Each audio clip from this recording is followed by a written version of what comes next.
Hello and welcome to episode 54 of the Heart of Markness podcast. Actually, I think it's more like the 65th episode I've done, counting the Patreon episodes and the bonus ones. But of the straight old, good old-fashioned Heart of Markness, episode 54. Pretty cool. How you guys holding up? The last two bonus quarantine episodes of mine were a little bit off the rails. Music was good, which is something I can always rely on, because even if I'm not feeling it, or I'm super stoned, or I'm grumpy, or I just don't have the energy, as long as the music is good, it's a decent podcast. Tonight we have a decent podcast. We have, it's a callback. It's a callback to the first episode, in a way. I'm going back to Copenhagen, 1979, July 24th, because both of those shows, the 23rd and the 24th, are remarkable. They're kick-ass, and they show a Zeppelin and a Jimmy on fire, fluid, clear-minded, focused. The cliche about these shows is that Jimmy's playing like it's 1973, and in ways he is. When I listen to it, what I hear is a guy with something to prove, and when Jimmy has something to prove, he pulls it together, like the Arms show. The Royal Albert Hall show on the 20th and 21st, I think, of September 1983. His first emergence into the public eye post-Zeppelin. He kicked ass. As much as he could, he kicked ass. Focused, ready, knew what he was going to play, knew what he was going to do. And, listen to the episode, I think, a couple before this, or maybe, I don't know. Very not long ago, I did one of these shows, and you hear it, and he is way more together than he is when he gets on the road to the United States Arms Tour, where he's way more of a train wreck. And train wreck may be a little harsh, but, I mean, the guy was... you can see a video of him standing next to Paul Rogers, and Jimmy's got blood dripping out of his nose. Guess why? And Paul Rogers is like, yeah, we're going to do something. You got some blood there, mate. I think he went back. I think there's the nerves of, like, we have to prove ourselves, like Zeppelin did at the Copenhagen shows, that pulls them together and focuses like they did when they first started touring the States as nobodies.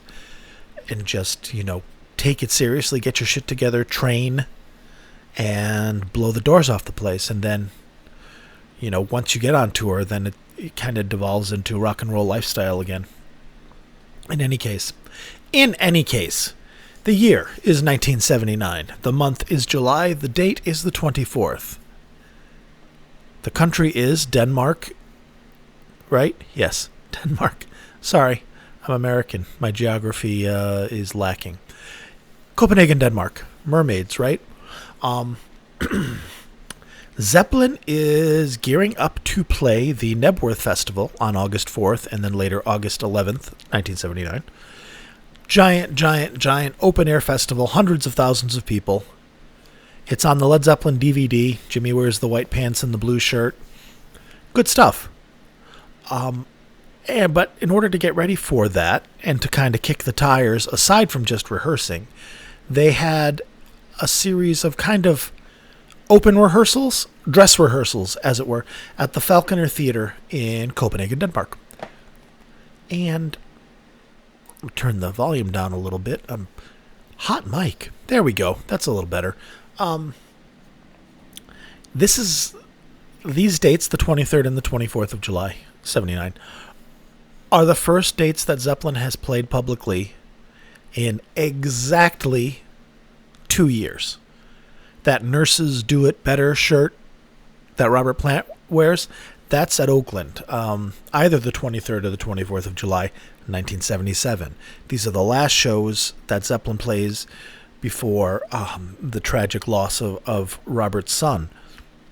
which, understandably puts things on hold and in an indefinite state. Bonzo kept in touch with Robert. Jimmy and Jonesy gave him his space, which may or may not have contributed to some tension later on. But if anything, I think the time away from the band kind of showed Robert the dysfunction of it, because he stepped out of it to deal with something that was objectively awful. Worst thing ever. Loss of a child. My God. So he comes back with a fresh perspective and maybe sees that things aren't going so hot.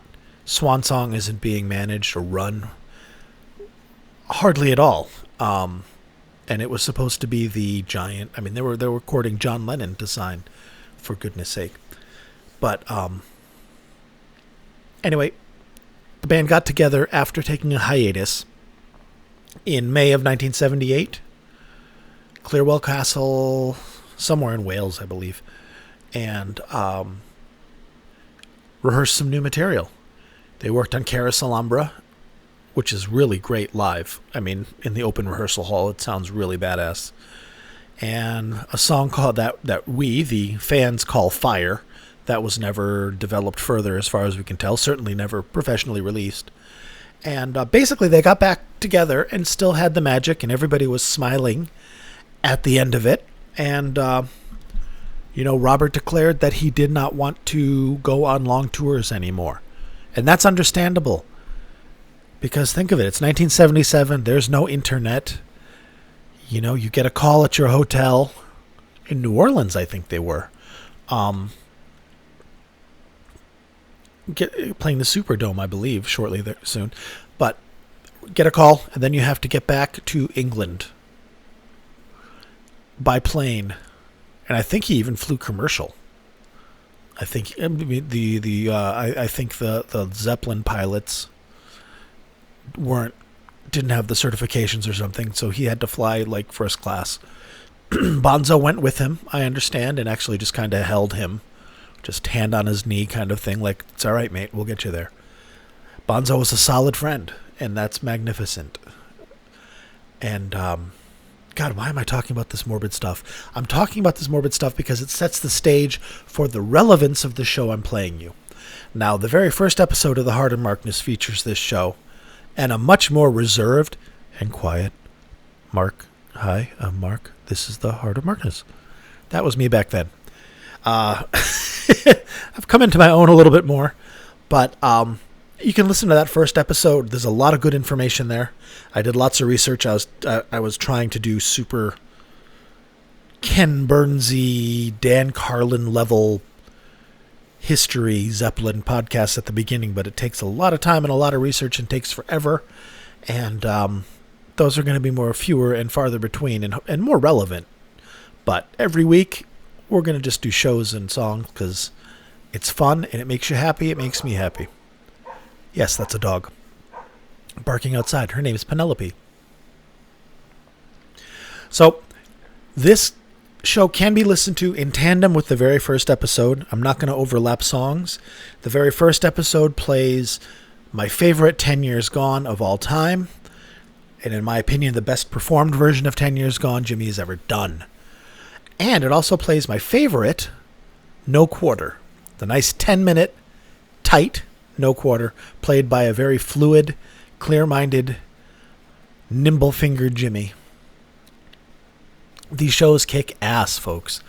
Basically, they're playing at the Falconer Theater to try out the set list, do a dress rehearsal, maybe the lights and things like that. It's a small theater, fewer than 2,000 people, I believe. So that's ridiculous, are in this little theater seeing Led Zeppelin. And they came out, and they've been practicing, they had been rehearsing, taking it very seriously. It was very important for them to succeed, because Robert was on board, but he wasn't on board 100%. He was okay with the Knebworth festivals, but he was not okay with anything after that involving touring. And, I mean, at this point, I think after being away for a year and having a little bit of an estrangement from Jimmy, and if there is no bad blood over the whole Jimmy not going to Carrick's funeral thing, then there just may be awkwardness and discomfort at Robert coming from a way different place than Jimmy at that point. My understanding is Robert had given up the rock and roll partying stuff. I don't know what that means. I'm sure being the 70s, it was a relative scale. I'm sure he still drank and maybe smoked reefer and did a little bit of toot now and again. I don't know. But I know he was much healthier and had his feet more on the ground than some of the other members of the band at the time who were struggling with addiction issues in a time before the rehab movement, the Betty Ford Clinic. I don't know if there was a Betty Ford Clinic or if it was just Betty Ford in rehab. I don't know. In any case, Zeppelin was not quite the united front that it had been. They may not have been the band of brothers that they once were. But they were for this show, and they were for Knebworth, the first one. And you can hear it. They're kind of anomalous because you're hearing a very nimble-fingered Jimmy with a really nice guitar sound, because it's a small theater and he's probably just playing through some Marshalls through the PA. If that, it's magnificent to hear a nimble, clear-minded Jimmy with a nice guitar tone playing newer songs like Nobody's Fault But Mine or Achilles' Last Stand or In the Evening even. In the Evening was unveiled here. I was going to play it tonight, but it just doesn't translate live. And even a good version, at least this didn't make the cut to be worth the extra 10 minutes of the show for me. You'll be able to hear this. I'm going to upload this link, upload the show. You'll be able to get this whole show and listen to it to your heart's content. I have what is supposedly the best iteration of this show.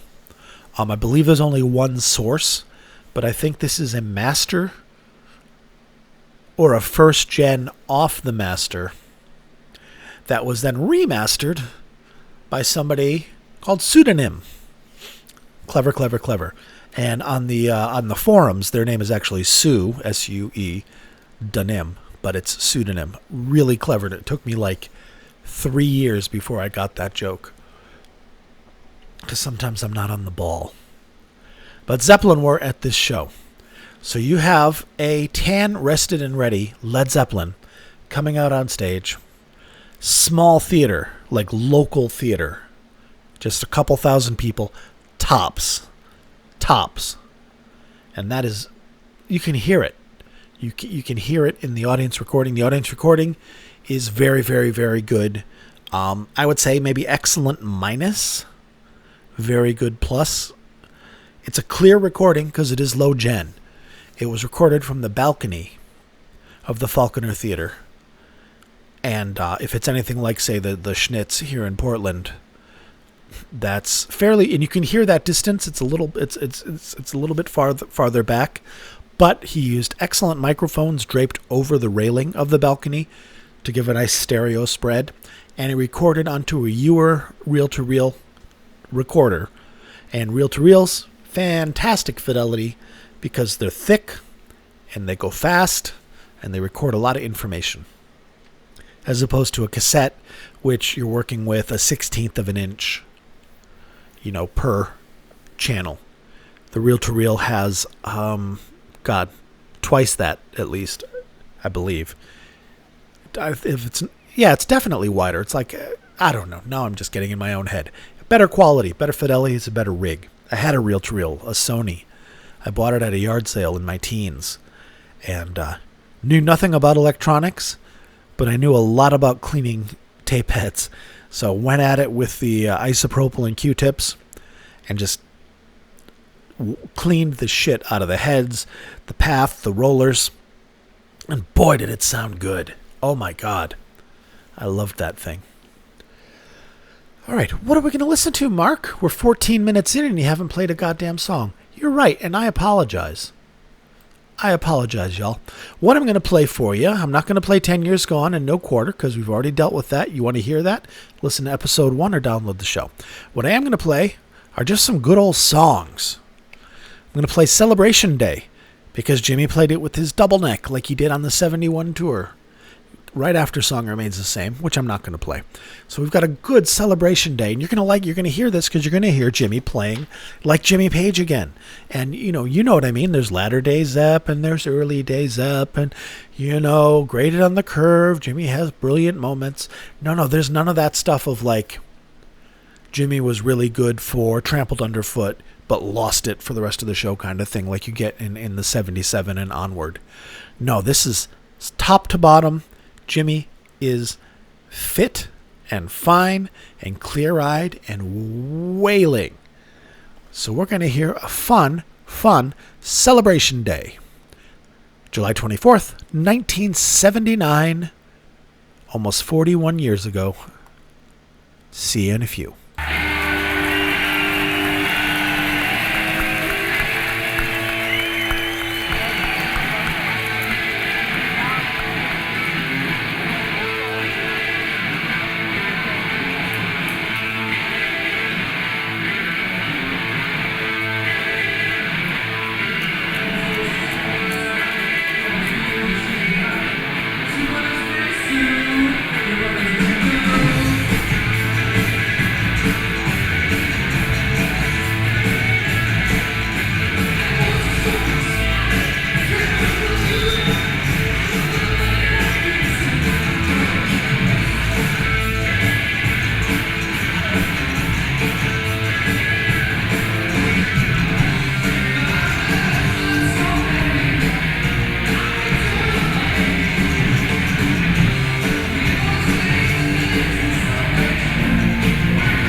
See? Nice.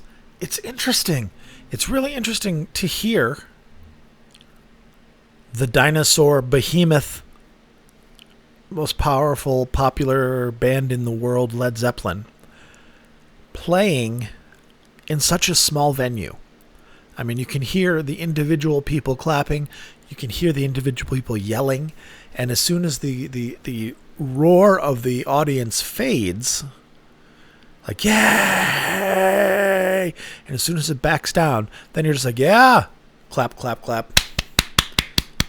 You know, you're hearing individual the meat of the hands together kind of thing in a very small venue in a very small place. And it lends an intimacy to the performance that at times it's awkward because it's kind of like doing the whole rock star moves, doing the rock star stage show, the one that you're going to be doing for 100,000 people, 200,000 people in the next week, but doing it in a theater. The grand gestures and the grand movements, it may seem a little much, but the performance is fucking crazy good.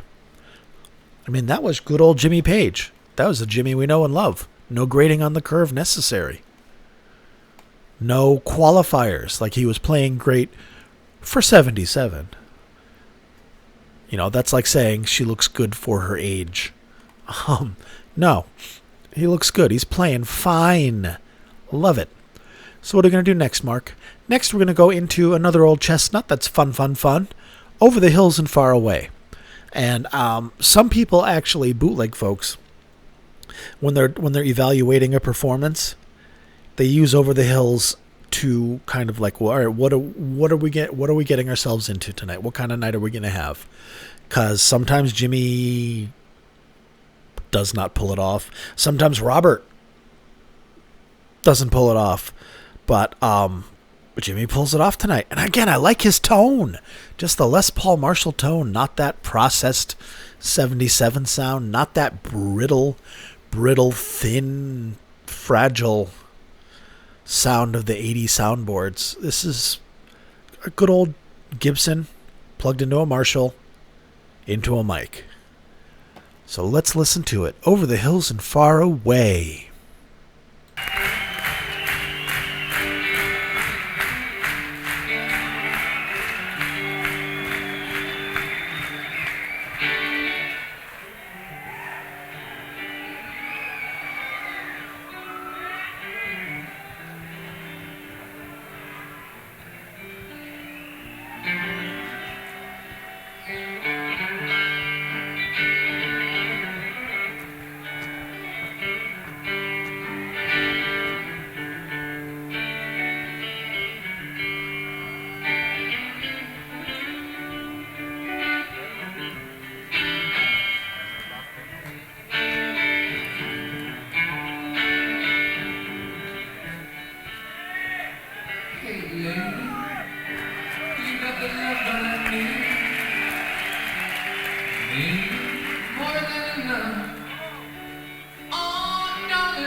I like that. I like hearing Jimmy Page back in command of the instrument. And I mean, he's always awesome. He's always Jimmy Page. Yes, yes, yes, yes, yes. But it is undeniable that there was a dropping off from 75 to 77. And then from like the 11th, the second Knebworth concert, the second Knebworth concert is shameful. It is just shameful. And then, I mean, so there's a qualitative difference with Mr. Page. And on this night, he was in it to win it. And it sounds good. Bonzo sounds a little restrained, but he's there. He has some nice fills. He's playing. I mean, I guess the thing that strikes me is hearing Zeppelin playing in a hall that's small. And it's just a rehearsal. It's not like that's all they could do. The other shows that we've heard from similar venues were of a much younger Zeppelin who were communing more with the audience and relating more to the audience. And I mean, and this is something that all the bands went through as the 70s rolled on, and they went from being kids to being men in their 30s. And, you know, Jimmy's in his mid-30s here. Totally not a big deal, but the people going to the shows, I mean, you can hear in the audience, people are clapping the songs they know. Yay, I know that song, yay. But this is not a concert full of die-hard Zeppelin fans. That's a concert full of Zeppelin fans, for sure, but the kind of Zeppelin fans that would also see Motorhead the next night and Saxon and things like that as well. Again, nothing wrong with that. It's not a value judgment, but it sounds to the vibe and the energy from the audience sounds like an audience that is just there because, hey, you know, Led Zeppelin's playing? What? Yeah, Led Zeppelin's playing in town at the tiny, tiny little theater. Holy shit, I'm going. Because who wouldn't? You know, that would be like if U2 or whoever the kids are listening to these days, Harry Styles, I don't know, I'm way out of my depth, were having an open rehearsal at at the Schnitz downtown in Portland. If, you know, I could pay $30 and go see U2 or whoever's selling out arenas anymore. You know what I mean? Michael Jackson? I don't know. Justin Bieber? So it's more of an opportunistic audience. And again, these are young people. I remember when I was, 16, 17, 18, 19, going to shows. When I went to see Foreigner and Night Ranger, I didn't go because, oh my God, I love Foreigner and Night Ranger so much. It was because, for $15, I'll go see Foreigner and Night Ranger. Foreigner's all right. Night Ranger's all right. So it's that kind of thing, as opposed to like, I love Foreigner so much. Anywho, it fascinates me. It fascinates me, these shows, because the sound is clear. The sound is so good. Everybody's playing well, and Jimmy is obviously on it. Robert doesn't seem to be shining that brightly. And I wonder if his voice is fine, but here's what it feels like, I think. It feels like they're doing a job instead of playing. I think Jimmy and Jonesy and Bonzo play when they're in good spirits like they are here. They're playing. But I think Robert's doing a gig. Like, I have to go do this thing. And being a professional about it. But, remember that beautiful Blueberry Hill show from 1970? Where the band are playing Thank You and the audience is completely in sync with them, and it is the ocean, and it is communion, and it is all that hippy-dippy shit. It's not here. People are going to see an act. Zeppelin are coming out, performing an act, doing it very well. People applaud. The band bows, goes home. They split 4 different ways. That's the vibe I get. And it's a little sad. And maybe it's a maturation. It's natural. The Stones at this point were kind of like that. They had a resurgence. But 1978 Rolling Stones is not 1972-73 Rolling Stones. And 78 Rolling Stones, the Some Girls tour is good, but it doesn't grab you the way a nice Mick Taylor Stones show can back in the day. It's a different. I don't know. It's missing something ephemeral, soul, spirit. I don't know. But in any case, I don't know why I'm shitting on it, because it's excellent. That's what it is. This is an excellent performance, full of energy, full of fluidity, during a time when that's not where the band was generally at. There. Jesus. Sorry, guys. You know, I had a migraine a few days ago on Monday night, and I've only had a handful of them in my life. And I'm lucky in that they don't necessarily hurt. They just kind of fuck me up. Like I saw the aura, which looked like somebody tore a hole in reality, a jagged hole that was full of TV static. Looked exactly like that. Profoundly disturbing the first time it ever happened. Which is like, hey, guess what? You're gonna not feel good soon. So I went upstairs, took a nap, woke up a couple hours later, and was just not right. Just like I wasn't set properly in my socket. And I'm still kind of feeling that, so I apologize, guys, for being long-winded and scattered. I'm not 100% back. But Led Zeppelin is at this show, and let's listen to a song that I don't like in the latter-day version, but I do on this show, Since I've Been Loving You. It's not the same iteration and arrangement as it was in from the start through like 73, or those couple times they played it in 75, maybe just once, I don't remember. It's a newer arrangement. It's what they played at the reunion and on the Page Plant tour. It's that version, but it is very good. It's really neat to hear, and I like hearing it in this hall. The sound is really nice. So here is 1979 latter-day Led Zeppelin playing Since I've Been Loving You with 1973 Nimble Fingers Jimmy Page. Kinda. Enjoy it. It is very, very good, and man, one of my holy grails would be to hear a soundboard of this show. And you know they had one, since it's a rehearsal for Knebworth. They obviously taped it so they could listen to it and evaluate it and see what works and what doesn't. And man, I would love for that to see the light of day. But until then, we have this wonderful audience recording. All right, Since I've Been Loving You. See you in a few.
while that was playing and I was listening to it, I was reading some press reviews of the concert the night before on the 23rd, which is excellent.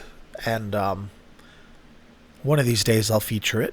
It doesn't sound quite as good, just to my ears, but and there are some delays and some equipment problems, but the playing is just as good. And man, some of the press releases, like from the NME, the New Music Express, just shit on them. Just was like, it was pathetic. It was awful. The lights were good. John Bonham's insensitive drumming, John Paul Jones's pseudo classical pastiche. It was just tearing them apart. Oh my God.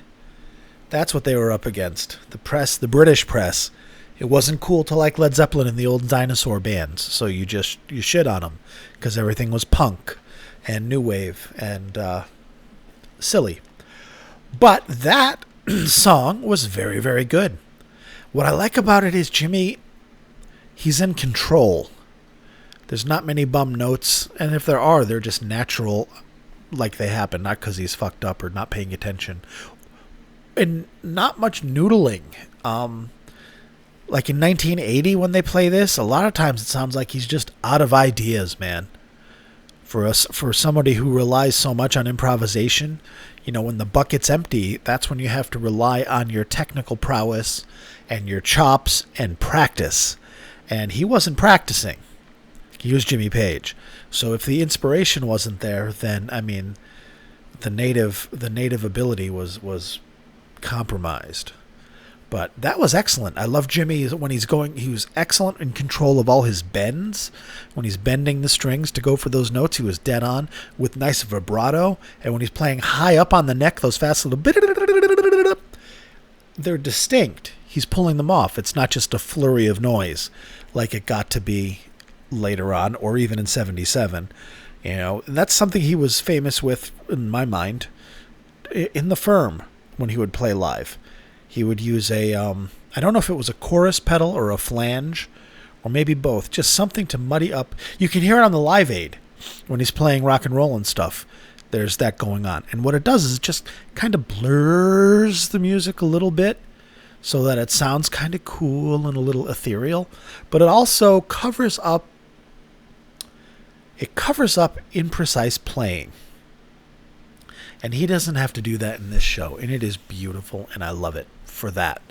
All right. We're 47 minutes in. What am I going to play you? Man, do I play you Achilles? No, I'm not going to play Achilles' Last Stand because I don't want this to go much over an hour. It's a nice version. That's the thing. It's not a definitive version. It's an excellent version because everybody's playing well. But it's not oh my God, you have to hear this version. So you can download that off the website. Let's go into Whole Lotta Love. Now this is the first, well, I guess they only played a couple of, but at Knebworth and at the 1988 Atlantic reunion, they play a part in the middle of Whole Lotta Love that's completely different from any other time they played it. It's a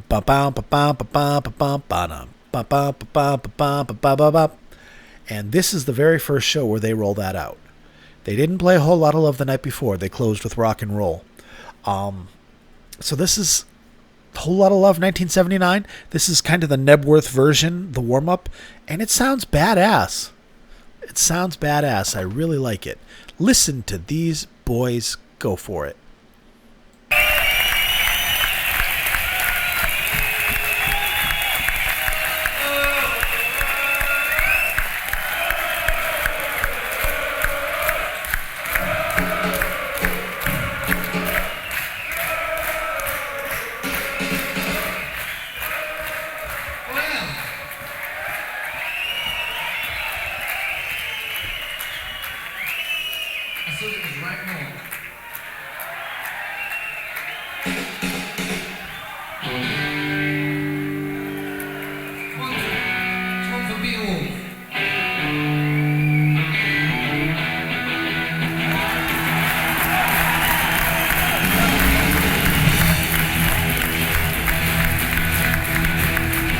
You need good, woman ain't good.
interesting. Really interesting. This is such an interesting show for me because on one hand, Jimmy is on it. Nimble fingers. Everything he's going for, he is succeeding at. He's not making any clunkers. And the 10 years gone that he pulls off is sublime. It really, really is. Listen to that. Download this show from my website, heartofmarkness.com, when I put it up there, which will hopefully be tonight. And listen to 10 Years Gone. That is a perfect song. And he just nails it like he never ever had and never ever will again. It was just unbelievable because it was crafted, but the dexterity that he had, every run he did, he pulled off. And it's similar with this. Everything he did, he pulled off. There was some hesitancy in the song because this was a brand new arrangement, the first time they'd played it live. Plus, they hadn't played in 2 years. So there's that. The natural cues that you develop as you tour and play together, they're rusty. So they know the songs, but it's kind of like when they get lost in Kashmir, which they often did, because it is so repetitive. You have to really keep track of it because you can easily be like, is this where we... Nope. You kind of hear that here through the new part. And then going for like Jimmy's last solo. That whole last little flourish, which he plays impeccably. His tone is good. Everything he plays is beautiful. There's just a touch of hesitancy because I'm sure there's a little bit of like, is this where I jump in? Is this where it goes? And then Bonzo finally reads it and does a flourish to be like, and we're off. Maybe Jimmy was waiting for Bonzo. Maybe that's what it is. Maybe I'm reading it wrong. But again, it's not a fuck up. Just you can hear a touch of hesitancy in the music. But, by the end of it, by the time they got back to Way Down Inside, which he did 1,000,000 times, but he did it 1,000,000 times to pull in that audience and get them in sync because you could hear it. By the time he got to like the last one, Jimmy's playing along, Bonzo's playing along perfectly, and then the audience is singing it, and you hear it goes from a couple people, 30% of the people singing it, 40% of the people singing it to everybody.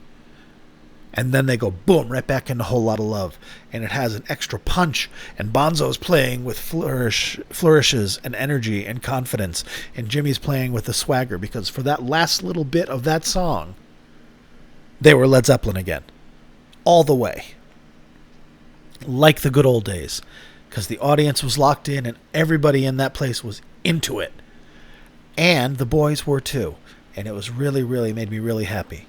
So I guess it's a bittersweet, kind of like seeing a couple that separated and reconciled, but it's not the same.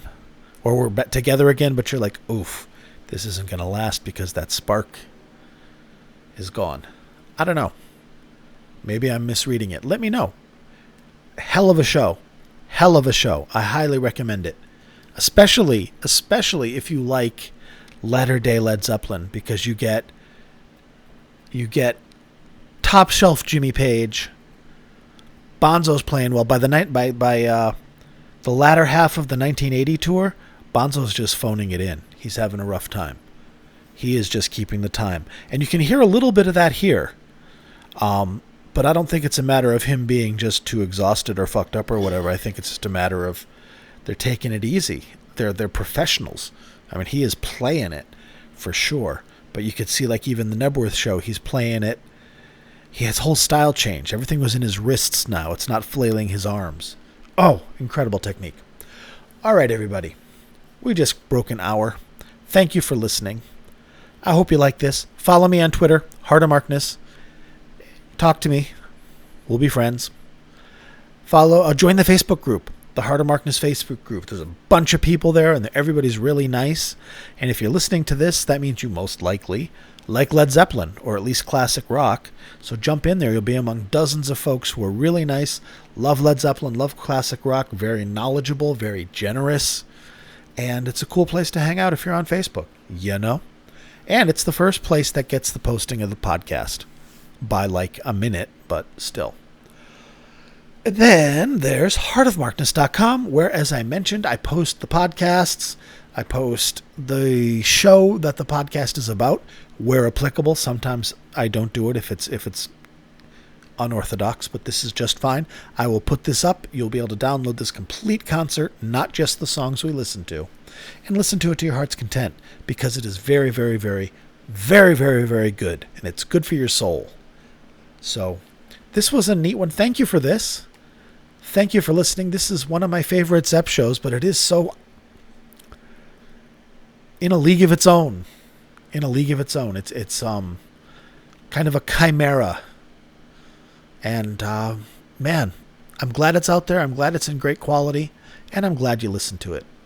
And if you want to be, my patrons, my beloved patrons, if you like this podcast and you're in a place to and feel like supporting it, you are welcome to do so. Go to patreon.com/heartofmarkness. That sounds pretty good, right? And here are the people that keep the lights on in this place. Avi, Bill, Danielle, David, Other David, Mark, Mimo, Peter, and Tracy. Thank you, thank you, thank you. These guys help pay for the hosting on SoundCloud. They help pay for the hosting of the website. They help to pay for the mega site I have where I host the shows where you can get them for free, etc., etc. They keep the lights on. They help me out. And if you become a patron, you will legitimately be helping me out and bettering my life, for which I thank you. But you can always listen for free because it's a free podcast. But if you are a patron, you get an extra podcast a month that no one else gets because you'll be better than them. All right, everybody. Thank you for listening. Talk to you next week. And I'll try and get a couple of bonus quarantine episodes in the meantime to help keep everybody from going bonkers. Thank you. Bye-bye.